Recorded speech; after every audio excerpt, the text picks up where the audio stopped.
Live in relationship పై Rajasthan high court ఇచ్చిన తీర్పు దేశవ్యాప్తంగా హాట్ టాపిక్ గా మారింది. పెళ్లి వయసు రాకపోయినా 18 ఏళ్లు నిండిన అబ్బాయి అమ్మాయి వారి ఇష్టం మేరకు సహజీవనం చేయవచ్చని న్యాయస్థానం తేల్చి చెప్పింది. 18 ఏళ్ల యువతి 19 ఏళ్ల యువకుడు తాము లివ్-ఇన్ లో ఉన్నామని రక్షణ కల్పించాలని కోర్టులో పిటిషన్ దాఖలు చేశారు. చట్టబద్ధంగా పెళ్లి చేసుకునేందుకు ఇంకా 21 ఏళ్లు రాకపోవడం వల్ల కుటుంబం పోలీసులు వేధిస్తున్నట్టు ఆ జంట పిటిషన్లో పేర్కొంది.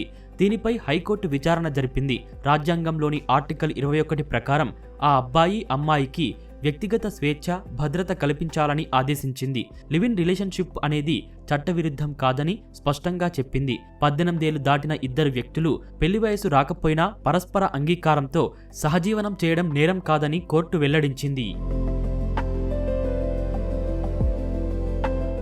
ఈ తీర్పును కొంతమంది స్వాగతిస్తే మరికొందరు వ్యతిరేకిస్తున్నారు. భారత చట్టాల ప్రకారం పెళ్లి చేసుకోవాలంటే అమ్మాయికి 18 సంవత్సరాలు, అబ్బాయికి 21 ఏళ్లు నిండాలి. ఈ వయసు నిబంధన పెళ్లికే వర్తిస్తుందని, లివ్ ఇన్ రిలేషన్షిప్ కు కాదని కోర్టు ఈ తీర్పులో పేర్కొంది. తమ జీవితం ఎలా ఉండాలో నిర్ణయించుకునే హక్కు 18 ఏళ్లు నిండిన వారికి ఉంటుందని చెప్పింది. మన దేశంలో లివ్ ఇన్ రిలేషన్షిప్ చట్టపరంగా నేరం కాదని గతంలో కొన్ని కోర్టులు తీర్పులు వచ్చాయి. తమ జీవిత భాగస్వామిని స్వేచ్ఛగా ఎంచుకునే హక్కు భారత పౌరులకు ఉంటుందని సుప్రీంకోర్టు కూడా గతంలో పేర్కొంది. పెళ్లి చేసుకోవడానికి వయసు అనేది చట్టపరమైన ఓ ప్రమాణం మాత్రమేనని, ఇద్దరు వ్యక్తులను కలిసి జీవించకుండా అడ్డుకోలేమని కోర్టులు కొన్నిసార్లు తమ తీర్పుల ద్వారా చెప్పాయి.